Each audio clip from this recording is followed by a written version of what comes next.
Hello students. तो welcome back. I hope आप सभी घर में होंगे, स्वस्थ होंगे। तो चलिए शुरू करते हैं हम आज का क्लास। जैसा कि आप जानते हैं हम लोग क्लास 9th बायोलॉजी का पहला चैप्टर जिसका नाम है cell the fundamental unit of life, उसको स्टडी कर रहे थे। ओके, तो उसी को स्टडी करने के दौरान हमने जब ये चैप्टर स्टार्ट किया था तो सबसे पहले हमने ये देखा कि सेल क्या है, सेल से जुड़ा हुआ जो हिस्ट्री है, सेल थ्योरी क्या है। फिर सेल के स्ट्रक्चर पे हमने बात करनी शुरू की। फिर स्ट्रक्चर पे जाने के बाद हमने सेल मेम्ब्रेन पे बात की, सेल वाल पे बात किया था, फिर न्यूक्लियस, फिर उसके बाद साइटोप्लाज्म के अंदर में फिर हमने सेल ऑर्गेनेल्स पढ़ना शुरू किया। और सेल ऑर्गेनेल्स में हमने सबसे पहले पढ़ा था माइटोकॉन्ड्रिया और फिर उसके बाद हमने पढ़ा था राइबोसोम। और आज का हमारा टॉपिक है इंडोप्लाज्मिक रेटिकुलम या उसे हम ER भी कहते हैं। तो ये हमारा आज का टॉपिक है। ठीक है, उस टॉपिक को स्टार्ट करने से पहले कुछ बातें मैं और करना चाहता हूं जो जरूरी है थोड़ी सी। इसको हम कंटिन्यू करेंगे आज के लेक्चर में, थोड़ी सी बातें कर लेते हैं। देखिए, जब पढ़ना शुरू किया आपने तो देखिए सेल जो भी है, जितने भी सेल है, चाहे कोई भी सेल हो, मतलब कहने का मतलब यह है कि दो तरह के सेल्स होते हैं, prokaryotic and eukaryotic. Prokaryotic and eukaryotic. Prokaryotic cell कौन क्या था बाबू?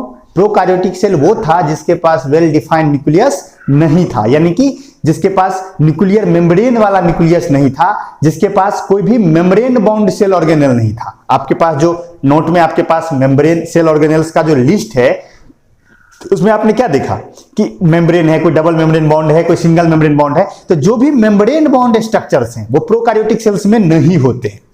प्रोकार्योटिक सेल का स्ट्रक्चर एकदम सिंपल होता है। एक सेल मेम्ब्रेन होता है, उसमें साइटोप्लाज्म होता है, साइटोप्लाज्म में कुछ राइबोसोम्स होते हैं। राइबोसोम्स एक ऐसा सेल ऑर्गेनेल है जो प्रोकार्योटिक और यूकार्योटिक दोनों में है। ये ध्यान रखने की चीज है। अगर आपसे कोई पूछे कि प्रोकार्योटिक सेल के अंदर पाया जाने वाला कोई एक सेल ऑर्गेनेल का नाम बताओ, तो आंसर क्या दोगे आप? राइबोसोम। क्या दोगे? राइबोसोम, जो कि हमने प्रीवियस लेक्चर में बात की थी राइबोसोम पर। ठीक है, तो और यूकार्योटिक सेल में तो सब चीज है। लेकिन देखिए, अब हम लोग क्या हैं?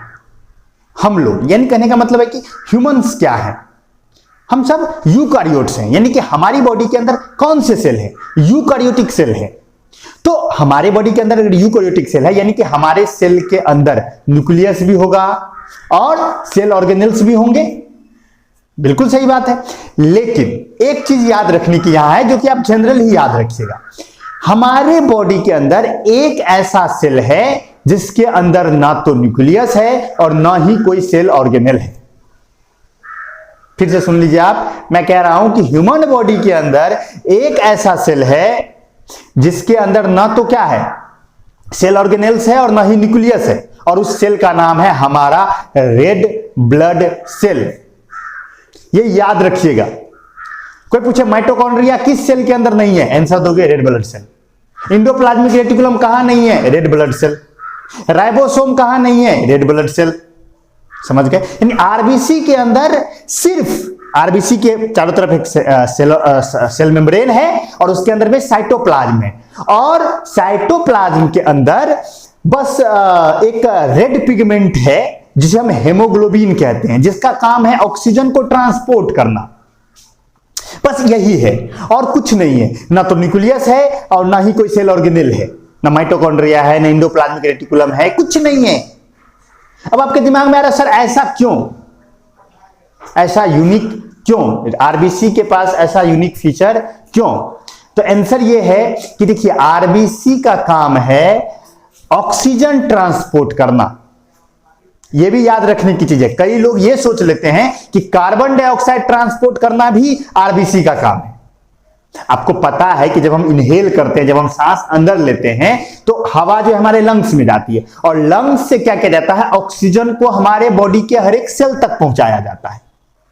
वो काम करता है ब्लड। सच में ब्लड के अंदर में भी कौन? आरबीसी। आरबीसी क्या करता है, लंग्स से ऑक्सीजन, लंग्स में जो एयर गया वहां से वो ऑक्सीजन लेता है और बॉडी के हर एक सेल तक पहुंचाता है।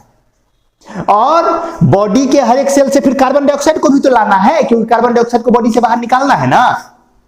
तो वो कौन लाएगा? तो कई लोग सोच लेते हैं कि आरबीसी ऑक्सीजन ले जाता है और कार्बन डाइऑक्साइड लाता है। ये कंफ्यूजन नहीं कीजिएगा। कार्बन डाइऑक्साइड आरबीसी नहीं लाता है, कार्बन डाइऑक्साइड ब्लड में डिजॉल्व होके आता है, आरबीसी नहीं लाता है कार्बन डाइऑक्साइड। आरबीसी एक ही काम करता है, क्या? वो ऑक्सीजन को ले जाता है। ओके, तो ये क्लियर रखिए। तो देखिए अब आरबीसी का मेन काम क्या? देखिए मैंने पहले भी बात की थी, सेल के लिए सबसे मेन क्या है? उसका फंक्शन। तो आरबीसी का फंक्शन क्या है? ऑक्सीजन ले जाना। तो एक बात बताइए, अगर अंदर में खाली जगह ज्यादा होगा तो ज्यादा ऑक्सीजन ले जा पाएगा? अगर मान लीजिए न्यूक्लियस, आरबीसी के अंदर न्यूक्लियस होता या सेल ऑर्गेनेल्स होता तो वो जगह छेकता ना बाबू, वो जगह छेकता, और वो जगह छेकता तो उतना जगह अगर वही कैप्चर कर लेता तो फिर ऑक्सीजन जितना वो ट्रांसपोर्ट अभी कर रहा है उतना नहीं कर पाता। एक बात बताइए, आप स्टोर रूम बनाए तो स्टोर रूम में आप क्या कीजिएगा? कम से कम दबाल रखिएगा ना। अब स्टोर रूम में थोड़े पिलर खड़ा कर दीजिएगा अंधाधुंध, या स्टोर रूम में पहले से ही सामान भरे हुए हैं। स्टोर रूम का मतलब क्या होता है? जो खाली हो, जहां कुछ रखना है उसको पहले खाली करना होता है ना। तो चूंकि ऑक्सीजन को ट्रांसपोर्ट करना है आरबीसी को और उसका काम ही यही है, तो उसके अंदर में ना तो कोई न्यूक्लियस है ना ही कोई सेल ऑर्गेनेल है। ये याद रखने की चीज है। ये नहीं तो मैं हर एक सेल ऑर्गेनेल पढ़ाऊंगा, वहां एक्सेप्शन में लिखाऊंगा कि माइटोकॉन्ड्रिया आरबीसी में नहीं होता है, फिर इंडोप्लाज्मिक रेटिकुलम आरबीसी में नहीं होता। आप एक ही जगह समझ लीजिए कि हमारे बॉडी के अंदर जो आरबीसी है, रेड ब्लड सेल है, उसके अंदर ना तो न्यूक्लियस है और ना ही कोई सेल ऑर्गेनेल है। अब आपके दिमाग में यह आएगा कि सर सेल को जिंदा रहने के लिए तो न्यूक्लियस भी चाहिए और सेल ऑर्गेनेल भी चाहिए, तो बिना न्यूक्लियस और बिना सेल ऑर्गेनेल का वो आरबीसी जिंदा कैसे है? वो इसीलिए तो उसका लाइफ टाइम बड़ा नहीं है। अगर आप पढ़ेंगे, जब हम लोग टिश्यू चैप्टर पढ़ेंगे, उसमें फ्लूइड कनेक्टिव टिश्यू के अंदर हमें ब्लड पढ़ना है। तो फ्लूइड कनेक्टिव टिश्यू के अंदर जब आप ब्लड पढ़ेंगे तो वहां आप देखेंगे कि आरबीसी का जो लाइफ स्पेन होता है ना, बहुत छोटा होता है। हमारे बॉडी के अंदर जो आरबीसी है उसका एवरेज लाइफ स्पेन 120 डेज है, यानी कि आज जो आरबीसी बनेगा वो 120 दिन के बाद खुद ब खुद मर जाएगा, उतना ही दिन उसका लाइफ स्पेन है। समझ गए ना? तो यहां ज्यादा हमें नहीं समझना है, आप बस इतना समझ लीजिए कि रेड ब्लड सेल आरबीसी हमारे बॉडी के अंदर मौजूद एक ऐसा सेल है जिसके पास ना तो न्यूक्लियस है और ना ही कोई सेल ऑर्गेनेल है, और जबकि हम यूकारियोट्स हैं। ओके, तो ये एक याद रखने की चीज है। फिर उसके बाद एक चीज और डिस्कस करना था मुझे, जो मैंने मिस कर दिया था जब हम लेक्चर कर रहे थे, साइटोस्केलेटन। अगर आप बुक पढ़े होंगे तो आपको मिला होगा साइटोस्केलेटन। साइटोस्केलेटन क्या होता है? ठीक, देखिए साइटोप्लाज्म में ही हमें थोड़ा सा डिस्कस करना था साइटोस्केलेटन पे। अब हम समझ लेते हैं, यहां पे समझ लीजिए, आप ध्यान से सुनिएगा साइटोस्केलेटन क्या है। नोट्स में भी शायद डिस्कस नहीं था, लेकिन अगर कहीं दिख जाए आपको तो कोई घबराना नहीं, मैं समझा देता हूं साइटोस्केलेटन। देखिए साइटोस्केलेटन, हमारा जो साइटोप्लाज्म है वो फ्लूइड है, सेमी फ्लूइड है, आपको पता है, जेली लाइक सब्सटेंस है।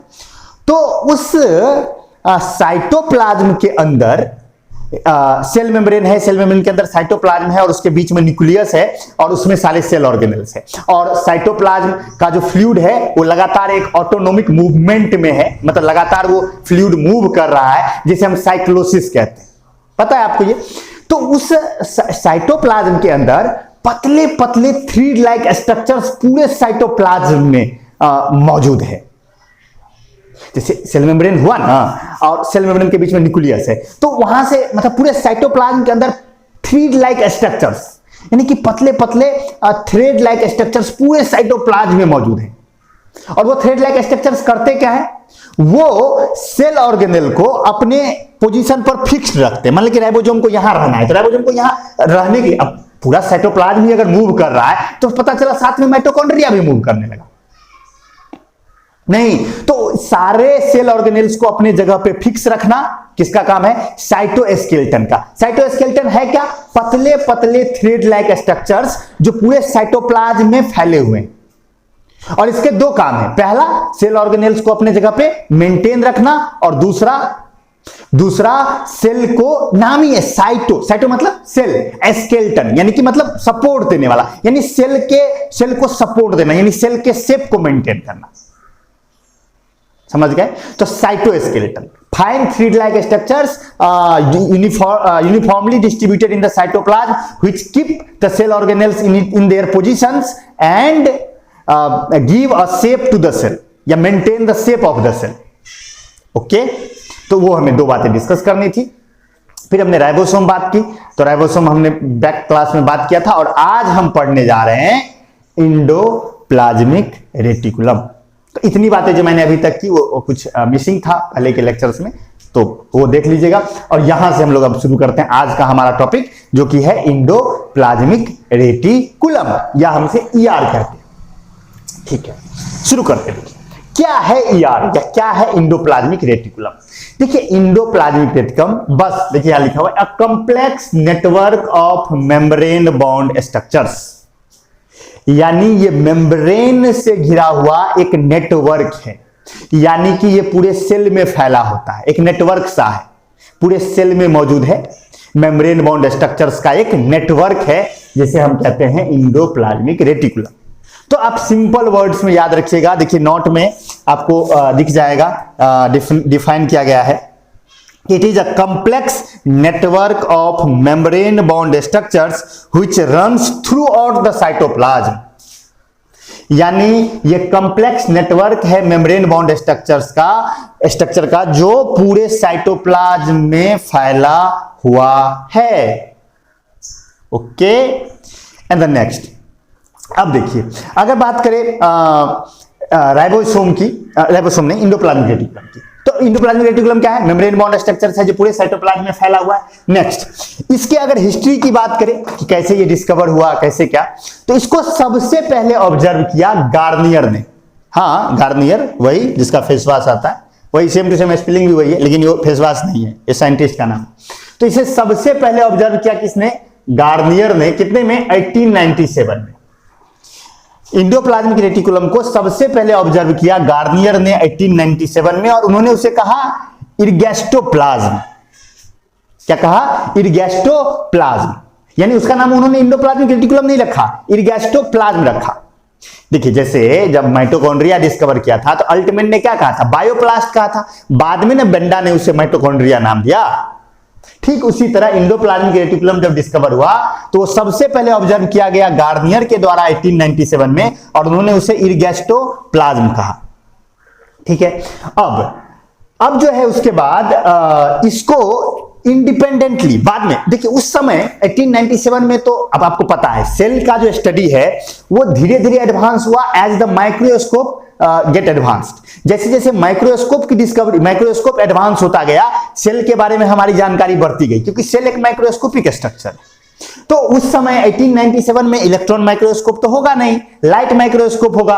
तो लाइट माइक्रोस्कोप से गार्नियर ने पहली बार ऑब्जर्व किया इंडोप्लाज्मिक रेटिकुलम को, और उसका नाम रख दिया इरगैस्टोप्लाज्म। बाद में जब इलेक्ट्रॉन माइक्रोस्कोप डिस्कवर हो गया तो दो साइंटिस्ट थे, एक का नाम था पोर्टर और एक का नाम था थॉमसन। पोर्टर और थॉमसन दोनों ने एक ही ईयर 1945 में इंडोप्लाज्मिक रेटिकुलम की बात की। दोनों साथ में नहीं किया, ये याद रखिएगा। देखिए यहां पर लिखा हुआ डिस्कवर्ड इंडिपेंडेंटली, यानी कि इंडिपेंडेंटली, यानी पोर्टर ने भी खोजा और थॉमसन ने भी खोजा। जैसे होता है ना, कोई एक ही चीज दो आदमी एक साथ ढूंढ लेता है, तो इसने भी ढूंढ लिया, इसने भी ढूंढ लिया। तो पोर्टर और थॉमसन ने अलग अलग डिस्कवर किया किसे? इंडोप्लाज्मिक रेटिकुलम को। कितने ईस्वी में? 1945 में। तो 1945 में अगर आप देखिएगा कई बुक्स में लिखा रहता है कि endoplasmic reticulum is discovered by Garnier in 1897, और कई जगह पे लिखा रहता है कि endoplasmic reticulum is discovered by Porter and Thomson in 1945। तो कंफ्यूज नहीं होना है, आप ये समझ लीजिए कि गार्नियर ने लाइट माइक्रोस्कोप से सबसे पहली बार वो मेम्ब्रेन जैसा स्ट्रक्चर देखा, जिसको कि हम इंडोप्लाज्मिक रेटिकुलम कहते हैं अभी, और देखा उन्होंने, और उन्होंने उसका नाम रख दिया था क्या? इरगैस्टोप्लाज्म। लेकिन इसे डिस्कवर करने का जो श्रेय जाता है वो जाता है किसको? पोर्टर और थॉमसन को अलग अलग। ये मत सोच लीजिएगा कि पोर्टर थॉमसन मिलके खोजे, पोर्टर और थॉमसन ने अलग अलग 1945। और ये जो नाम है इंडोप्लाज्मिक रेटिकुलम, जो नाम है, इरगैस्टोप्लाज्म था ना पहले नाम, तो इसका नाम जो है ये इंडोप्लाज्मिक रेटिकुलम, ये दिया किसने? पोर्टर ने। जो 1945 में पोर्टर और थॉमसन ने अलग अलग खोजा था, उसी पोर्टर ने 1953 में इसका नाम रख दिया इंडोप्लाज्मिक रेटिकुलम। तो ये हो गई इसकी हिस्ट्री। इंडोप्लाज्मिक रेटिकुलम को सबसे पहले लाइट माइक्रोस्कोप से देखा गया, गार्नियर ने देखा 1897 में, नाम रखा इरगैस्टोप्लाज्म। फिर जब इलेक्ट्रॉन माइक्रोस्कोप डिस्कवर हुआ तो इलेक्ट्रॉन माइक्रोस्कोप की मदद से 1945 में दो व्यक्तियों ने अलग अलग उसे एक ही समय पर देखा, मतलब एक ही साल में देखा। एक का नाम था पॉर्टर, दूसरे का नाम था थॉमसन 1945 में। और उसके 8 साल के बाद इंडोप्लाज्मिक रेटिकुलम को नाम मिला इंडोप्लाज्मिक रेटिकुलम, जो कि दिया पॉर्टर ने कितने ईस्वी में? 1953। तो ये हो गया हिस्ट्री। अब देखिए इंडोप्लाज्मिक रेटिकुलम साइटोप्लाज्म में पूरी तरह से फैला हुआ है, हर जगह फैला हुआ है। ये पूरे साइटोप्लाज्म में runs through out the cytoplasm, चारों तरफ फैला हुआ है। जनरली देखा जाता है कि जो इंडोप्लाज्मिक रेटिकुलम है वो एक तरफ तो न्यूक्लियर मेम्ब्रेन से अटैच रहता है और दूसरी तरफ प्लाज्मा मेम्ब्रेन से। आपको पता है कि प्लाज्मा मेम्ब्रेन या सेल मेम्ब्रेन सेल के चारों तरफ मौजूद आउटरमोस्ट लिविंग मेम्ब्रेन है, और न्यूक्लियर, और उसके बीच में फिर साइटोप्लाज्म है, और फिर बीच में क्या है? न्यूक्लियस है। तो कई बार ऐसा देखा गया कि प्लाज्मा मेम्ब्रेन का, प्लाज्मा नहीं, इंडोप्लाज्मिक रेटिकुलम का एक एंड किसके साथ अटैच्ड है? न्यूक्लियर मेम्ब्रेन के साथ, और दूसरा एंड किसके साथ अटैच्ड है? प्लाज्मा मेम्ब्रेन के साथ। यानी कि पूरा फैला हुआ है वहां से वहां तक। जब इसका फंक्शन देखेंगे तो हम समझेंगे कि ये ऐसा क्यों है। इसका मेन फंक्शन है ट्रांसपोर्टेशन, इसका मेन फंक्शन ये ट्रांसपोर्टेशन। तो इसीलिए इससे क्या होगा ना, मान लो कि न्यूक्लियस के अंदर कुछ बना, उसको सेल के बाहर भेजना है तो उसको साइटोप्लाज्म में लाने की जरूरत ही नहीं है, वो इंटरचैनल यानी कि इंडोप्लाज्मिक रेटिकुलम से होते हुए डायरेक्ट सेल के बाहर चला जाएगा। नहीं समझे बात? और कुछ अगर न्यूक्लियस तक लाना है तो वो डायरेक्ट उससे अंदर भी आ सकता है। तो ये कई बार ऐसा देखा गया, हमेशा ऐसा हो कोई नहीं, लेकिन कई बार ऐसा, कई ऐसी इंडोप्लाज्मिक रेटिकुलम देखा गया जो एक तरफ न्यूक्लियर मेम्ब्रेन से अटैच होता है और दूसरी तरफ प्लाज्मा मेम्ब्रेन से। यहां मेन बात यही समझना है हमें कि इंडोप्लाज्मिक रेटिकुलम पूरे साइटोप्लाज्म में फैला हुआ है, मेम्ब्रेन बाउंड स्ट्रक्चर्स। ओके, ठीक है। देखिए अब सेल के अंदर ये 3 फॉर्म में पाया जाता है। सेल के अंदर इसके कितने फॉर्म है? 3 फॉर्म्स हैं। एक है सिस्टर्नी वाला फॉर्म। देखिए सिस्टर्नी कैसे होता है, ऐसे देखिए सैक्स है, मतलब जैसे आप समझ लीजिए ना कि आप पॉलिथीन में पानी भर दीजिए, थोड़ा सा पानी ऐसे रख दीजिए तो नहीं जैसे थक्का जैसे बन जाएगा। तो देखिए सिस्टर्नी ऐसा टाइप का, या तो यानी पहला फॉर्म इसका है सिस्टर्नी, फर्स्ट फॉर्म इसका है सिस्टर्नी, एंड सेकेंड फॉर्म इसका है वेसिकल्स। ये वेसिकल्स के रूप में पाया जा सकता है। वेसिकल्स में क्या होगा? Nearly spherical type fluid filled sacs होंगे, जिसको वेसिकल्स कहेंगे। यानी तो इस शेप का हो सकता है जिसे हम सिस्टर्नी कहेंगे, और यानी तो टिब्यूल्स के फॉर्म में हो सकता है। टिब्यूल्स देखते हैं जैसे ट्यूब जैसा ये ऐसे फैला हुआ, तो टिब्यूल्स। तो आप इतना याद रखें कि इंडोप्लाज्मिक रेटिकुलम सेल के अंदर 3 फॉर्म्स में पाया जा सकता है। First is cisternae, second is vesicles, and third is tubules. अब देखिए सिस्टर्नी अलग अलग है, अलग अलग है ना, देखिए ना बीच में कोई कनेक्शन नहीं है, अलग अलग है, अलग अलग है। तो इनको कौन रखेगा साथ में? ये इसको स्टैक बना के कौन रखेगा? स्टैक करने का मतलब थक्का बना के कौन रखेगा?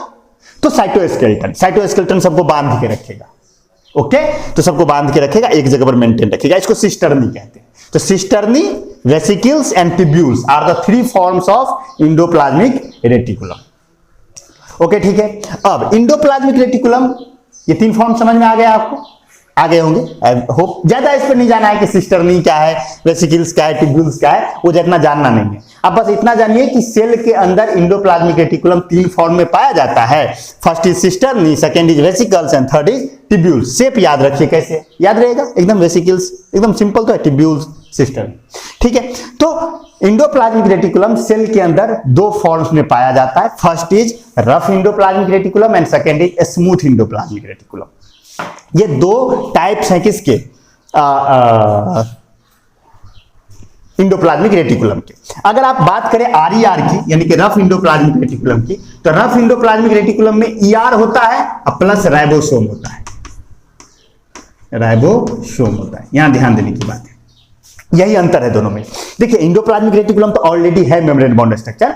अगर उसके मेम्ब्रेन में राइबोसोम आके इंबेडेड हो गया, याद कीजिए जब मैंने राइबोसोम पढ़ाया था तो मैंने कहा था कि सेल के अंदर राइबोसोम 2 फॉर्म में पाया जा सकता है। या तो इंडिपेंडेंटली साइटोप्लाज्म में इंडिपेंडेंटली पाया जा सकता है, या नहीं तो अटैच्ड विथ इंडोप्लाज्मिक रेटिकुलम। तो जब राइबोसोम आके इंडोप्लाज्मिक रेटिकुलम के मेम्ब्रेन में अटैच्ड हो जाएगा तो वो बना देगा क्या? Rough endoplasmic reticulum. यानी रफ इंडोप्लाज्मिक रेटिकुलम ऐसा इंडोप्लाज्मिक रेटिकुलम है जिसके मेम्ब्रेन पर क्या इंबेडेड है, क्या धसा हुआ है? धसा हुआ है आपका राइबोसोम। तो रफ इंडोप्लाज्मिक रेटिकुलम में एंडोप्लाज्मिक रेटिकुलम के मेम्ब्रेन पर राइबोसोम धंसा होता है। और स्मूथ एंडोप्लाज्मिक रेटिकुलम में राइबोसोम नहीं धंसा होता है, वो सिर्फ एंडोप्लाज्मिक रेटिकुलम होता है। ठीक है, तो देखिए आपके नोट में लिखा हुआ है endoplasmic reticulum is of two types. First is rough endoplasmic reticulum, RER जिसे कहते हैं। तो those ER in which ribosomes are attached on their surface are called rough endoplasmic reticulum, यानी कि जिसके सरफेस पर राइबोसोम्स अटैच्ड हो गए वो कहलाएंगे रफ इंडोप्लाज्मिक रेटिकुलम। देखिए नाम से ही स्पष्ट है, होगा क्या, जब ही राइबोसोम धसेगा तो उसको एक रफनेस दे देगा ना, कोई चीज धस गया उसमें थोड़ा सा उभरा रहेगा, धसा हुआ रहेगा, तो वो रफनेस, थोड़ा उसका सरफेस रफ जाएगा ना, तो रफ इंडोप्लाज्मिक रेटिकुलम। और second is smooth endoplasmic reticulum, जब राइबोसोम अटैच नहीं होगा तो कहलाएगा स्मूथ इंडोप्लाज्मिक रेटिकुलम। देखिए नोट में लिखा हुआ है कि those ER in which ribosomes are not attached on their surface are called smooth endoplasmic reticulum. अब देखिए यहां मेन बात क्या है कि जो आरईआर है उससे राइबोसोम अटैच्ड है, और राइबोसोम क्या करता है, प्रोटीन बनाता है। पता है ना आपको राइबोसोम क्या करता है, protein factory of the cell. तो राइबोसोम बनाता है प्रोटीन, तो आरईआर क्या करेगा, मेनली प्रोटीन बनाएगा। मतलब आरईआर का काम है प्रोटीन सिंथेसिस करना, और एसईआर क्या करेगा, उसके पास तो राइबोसोम नहीं है, तो वो क्या करेगा, लिपिड्स या फैट सिंथेसाइज करेगा। यानी कि सेल के अंदर लिपिड बनाना हो, फैट बनाना हो, वो काम कौन करेगा, एसईआर करेगा, यानी स्मूथ इंडोप्लाज्मिक रेटिकुलम करेगा। और अगर प्रोटीन बनाना हो तो वो काम कौन करेगा, रफ इंडोप्लाज्मिक रेटिकुलम करेगा। समझ गए। अब इसके बाद हमें जाना है किस पे, इसके फंक्शन पर, इंडोप्लाज्मिक रेटिकुलम के फंक्शन पर। तो फंक्शन पे हम चलते हैं। अब देखिए फंक्शंस में सबसे पहला, तो अब हम फंक्शंस पे चले। सबसे पहला फंक्शन देखिए नोट में लिखा हुआ है, it is the transport system of the cell, यानी ये सेल का ट्रांसपोर्ट सिस्टम है। And helps in intercellular and intracellular transport of material, यानी ये सेल का ट्रांसपोर्ट सिस्टम है जो इंटरसेलुलर, इंटरसेलुलर मतलब सेल के अंदर, और इंट्रासेलुलर यानी कि सेल के बाहर। तो सेल के अंदर यानी इंटरसेलुलर ट्रांसपोर्ट होगा। इंटरसेलुलर ट्रांसपोर्ट कहने का मतलब कि मान लो किसी चीज को साइटोप्लाज्म के एक जगह से दूसरे जगह, एक लोकेशन से दूसरे लोकेशन जाना है साइटोप्लाज्म के अंदर ही, तो वो काम भी कौन करेगा, इंडोप्लाज्मिक रेटिकुलम। और इंट्रासेलुलर अगर सेल के बाहर भी किसी चीज को जाना है उसमें भी कौन हेल्प करेगा, इंडोप्लाज्मिक रेटिकुलम।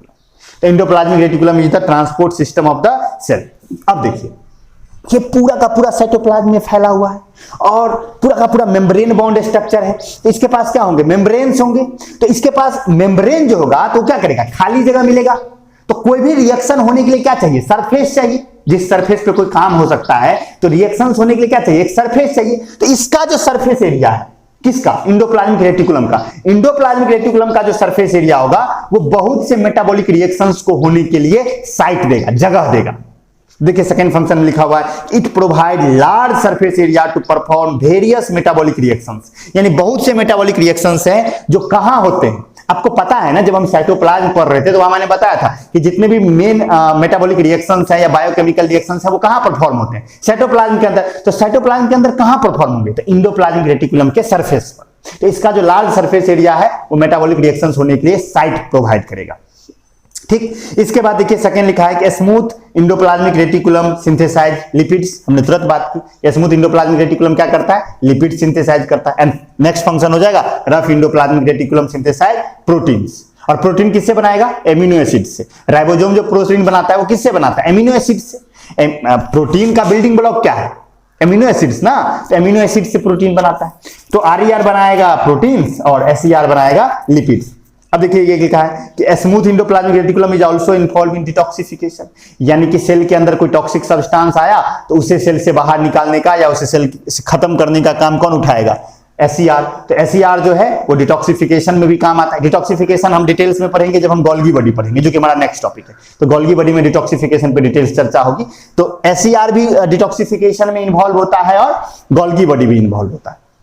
ठीक, और नेक्स्ट लिखा है it provide mechanical support to the cell by forming cytoskeleton and help in maintaining the shape of cell, यानी कि साइटोस्केलेटन, यानी कि ये साइटोस्केलेटन का सपोर्ट करता है सेल के शेप को मेंटेन करने में। जगह छेका हुआ है ना ज्यादातर, तो सेल के अंदर ये भरा हुआ है चारों तरफ, तो सेल को एक शेप देगा, प्रोवाइड होगा। जैसे मान लीजिए कोई भी चीज है ना, उसमें जैसे फ्लिपकार्ट से आप सामान मंगवाते हैं तो उसमें क्या रहता है, पन्नी वाला रखा दिया रहता है अंदर से, तो क्या करता है, शेप को मेंटेन करता है, या थर्मोकोल लगा देते हैं हम तो शेप मेंटेन करता है। तो ये भी क्या करेगा, सेल में पूरी तरह से ये चारों तरफ फैला हुआ है तो क्या करेगा, सेल को एक शेप देगा। तो इंडोप्लाज्मिक रेटिकुलम सेल को एक शेप देने का भी काम करता है। और इसका सबसे मेन फंक्शन है कि it helps in membrane biogenesis. membrane biogenesis, most important function of endoplasmic reticulum is membrane biogenesis. What is membrane biogenesis? Membrane biogenesis means membrane बनाना। अब आपको पता है कि यूकार्योटिक सेल है तो सेल के अंदर बहुत से मेम्ब्रेन्स हैं। इवन इंडोप्लाज्मिक रेटिकुलम का भी मेम्ब्रेन है, गोल्गी बॉडी का मेम्ब्रेन है, लाइसोसोम के अंदर पे मेम्ब्रेन है, वैक्यूल्स, अगर मान लीजिए कि वो प्लांट सेल है तो वैक्यूल्स का मेम्ब्रेन है, न्यूक्लियस के ऊपर में मेम्ब्रेन है। तो ये सारे के सारे मेम्ब्रेन सेल के अंदर जितने, इवन प्लाज्मा मेम्ब्रेन भी कभी कभी रिपेयरिंग होता है। तो जितने भी मेम्ब्रेन हैं, जितने भी मेम्ब्रेन बनेंगे, तो आप बताइए मेम्ब्रेन किसका बनेगा, फॉस्फोलिपिड का। आपको पता है ना फ्लूइड मोज़ेक मॉडल, तो कोई भी मेम्ब्रेन किसका बनता है, फॉस्फोलिपिड और प्रोटीन का बनता है ना। तो फॉस्फोलिपिड और प्रोटीन का, तो मेम्ब्रेन बनाने का काम इंडोप्लाज्मिक रेटिकुलम ही करेगा।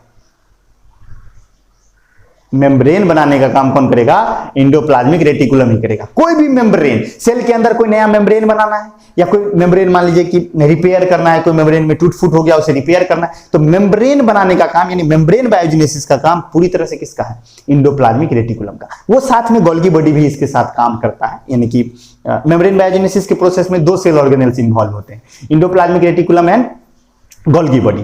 तो मेनली लेकिन फंक्शन क्या है, किसका है, गोल्गी बॉडी में हम देखेंगे कि उसका क्या फंक्शन है, उस पर तब हम देख लेंगे। यहां पर आप ये समझ लीजिए कि मेम्ब्रेन बायोजेनेसिस का जो पूरा का पूरा फंक्शन है वो कौन करता है, इंडोप्लाज्मिक रेटिकुलम।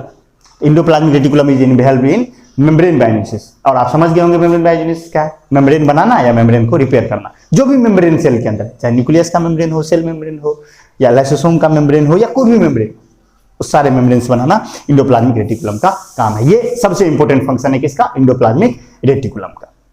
ठीक है, तो यही था हमारा ईआर। तो आई होप आपको समझ में आ गया होगा ईआर पूरी तरह से।